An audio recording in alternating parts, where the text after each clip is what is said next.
অমাবস্যায় চক্ষুদান, তারপরে পুজো শুরু। শান্তিপুরে বিশেষ নিয়মে পূজিত মা আগমেশ্বরী। এখানে মা শান্ত, তাই পশু বলি হয় না।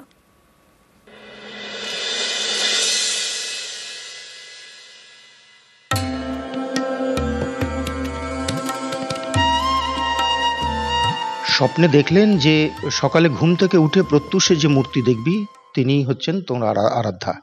তা উনি ওই রকম ঘুম ভেঙে গেল, ভোরবেলায় বাইরে বেরিয়ে দেখছেন একটি কালো মেয়ে, লাল পাড় শাড়ি পরা, সে দেওয়ালে ঘুঁটে দিচ্ছে।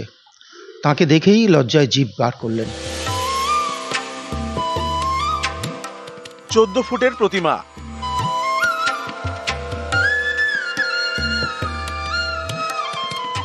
নদিয়ায় আগমেশ্বরী কালী মন্দির।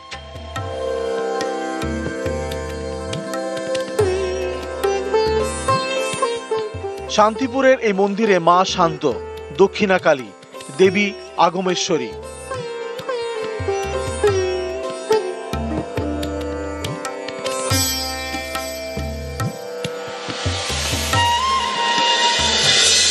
এই পুজো শুরু করেন তন্ত্র সাধক সার্বভৌম আগম বাগীশ প্রায় 400 বছর আগে। আজও বিশেষ নিয়ম মেনে পুজো চলে আসছে। কালী পুজোয় মায়ের চক্ষুদান করে পুজো শুরু হয়। পুজোর পরের দিন প্রতিমা বিসর্জন। সারা বছর মন্দিরে প্রতিমা থাকে না, বেদিতে পুজো চলে। পুজোর ভোগ রান্নার ক্ষেত্রে একটা বৈশিষ্ট্য আছে।